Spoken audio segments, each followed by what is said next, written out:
इंदौर के राऊ थाना क्षेत्र की पॉश कॉलोनी सिलिकॉन सिटी में ज्वेलर्स की दुकान से हुई करीब 15 लाख रुपए की चोरी का पुलिस ने खुलासा कर दिया है।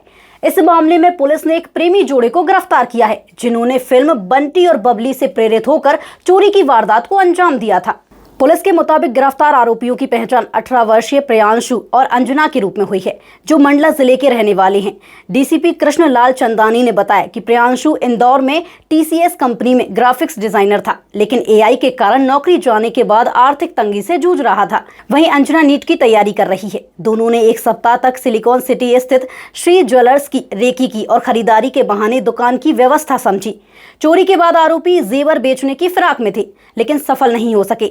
मोबाइल लोकेशन के आधार पर पुलिस ने दोनों को भोपाल रेलवे स्टेशन से गिरफ्तार कर लिया है और चोरी का पूरा माल भी बरामद कर लिया है। राऊ थाना क्षेत्र में करीब 2 दिन पहले एक नकबजनी की घटना रिपोर्ट हुई थी, जहां पे करीब 15 लाख रुपए के आसपास का मशरूका चोरी होने की रिपोर्ट लिखी गई थी। उसी घटना का संज्ञान लेते हुए राऊ थाने में एफआईआर दर्ज की थी इन चोरी और नकबजनी की धाराओं में। उसके बाद घटना को ट्रेस करने का प्रयास किया गया। ये जो घटना थी वो श्री ज्वेलर्स में हुई थी। जब सीसीटीवी फुटेज देखे गए तो उसमें हमें कुछ लोग दिखे जो लोग नकाबपोश थे और जिनकी पहचान नहीं हो पा रही थी, और ये छोटी उम्र के लग रहे थे। इसमें एक आदमी था जो छत से कूद के नीचे गया था और फिर नीचे जाके उसने दरवाजा तोड़ा था, और दरवाजा तोड़ के जो दुकान है वहां से सोने के और चांदी के आभूषण उठाए थे। ये जो दुकान थी ये घर में ही संचालित होती थी और रात में कोई नहीं रहता था, और दुकान जो है मतलब बंद ही रहती थी और घर में कोई नहीं रहता था। ये लोग कहीं और रहते थे।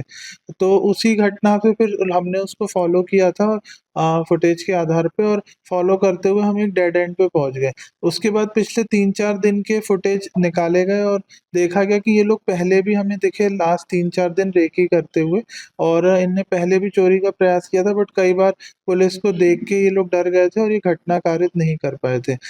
जब हमने और इसको जब डिटेल में एग्जामिन किया तो एक जो थाने के एएसआई थे उनने एक संदिग्ध गाड़ी की फोटो खींच रखी थी रात्रि गश्त के दौरान में, और जब उनको डाउट हुआ कि गाड़ी यहाँ क्यों खड़ी है तो उनने एक एहतियात तौर पे फोटो ले लिया था। फिर जब बाद में घटना हुई और जब थाने पे ऐसा पता चला तो उनने वो गाड़ी की फोटो शेयर की, और उस गाड़ी के नंबर से जब मालिक का पता किया गया तो मंडला के मालिक थे। उनसे जब पूछताछ की गई तो उनने किसी और को गाड़ी बेच दी थी। फिर ऐसे ही ट्रेल बना के हम नेक्स्ट ओनर के पास पहुंचे, और जो थे वो 2 मतलब बच्चे थे जो यहाँ पे रहते थे इंदौर में। तो उनने जब फिर उनसे सख्ती से पूछताछ की गई तो उनने बताया कि उनने अपने दोस्तों को ये गाड़ी दी गई थी। फिर उसके बाद उनकी जो भी इंफॉर्मेशन थी, उसके बाद जब उनके दोस्तों का पता लगाया तो ये एक लड़का और लड़की साथ में रहते थे पलाश परिसर में, और ये बेसिकली जो लड़का है वो टीसीएस में ग्राफिक डिजाइनिंग का पार्ट टाइम जॉब करता था, और जो लड़की थी ये जो है नीट की तैयारी कर रही थी। जो अभी हमने प्राथमिक तौर पे आधार कार्ड देखे तो उनकी उम्र जस्ट 18 से हल्की सी अधिक हमें प्रतीत हो रही है। तो जब इनसे फिर ये लोग अपने घर चले गए थे यहाँ पे क्रिसमस मनाने, और जैसे ही पुलिस को सूचना मिली तो पुलिस ने भी इनको फॉलो किया, और इनको फिर कल रात्रि में जो भोपाल के ये लोग रानी कमलापति रेलवे स्टेशन से उतर के जेल रोड साइड घूम रहे थे, तो वहां पर राऊ पुलिस ने इनको अपनी अभिरक्षा में लिया, और फिर इनको जब इंदौर लाया और जब इनसे पूछताछ की तो इसमें पूरा माल बरामद हुआ और 100% इनसे रिकवरी की गई है।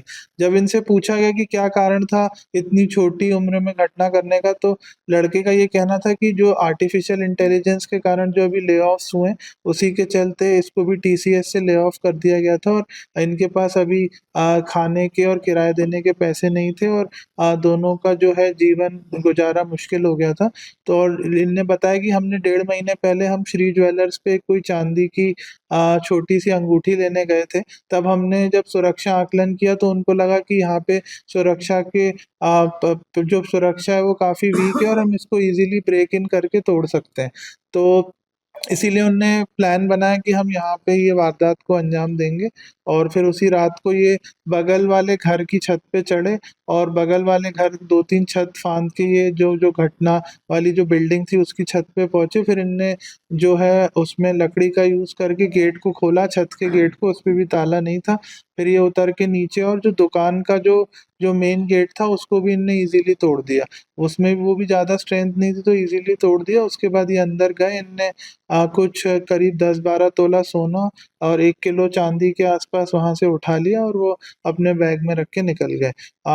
इन लोग ने इसको बेचने का भी प्रयास किया गया, बट क्योंकि जो इनको दाम मिल रहा था उससे सैटिस्फाइड नहीं थे, और जो भी व्यापारी थे उनने बच्चा समझ के इनको उचित दाम नहीं दिए, तो इनने सोचा कि हम क्रिसमस के बाद इस मशरूका को बेच के रखेंगे, और ये अपने घर के लिए रवाना हो गए थे। तो इस टाइप की घटनाक्रम था, और इसमें जो राऊ थाना प्रभारी और एसीपी गांधीनगर की सराहनीय भूमिका रही है, और सभी टीम ने मेहनत करके लगभग 48 घंटे के अंदर पूरा 100% माल बरामद किया गया, और जो फरियादी हैं वो भी संतुष्ट हैं पुलिस की रिकवरी से, और उनने भी धन्यवाद व्यक्त किया पुलिस के लिए, और ये एक पूरा घटनाक्रम रहा। पुलिस का कहना है कि कम उम्र और पढ़े लिखे होने के बावजूद आरोपियों का अपराध की राह चुनना चिंता का विषय है।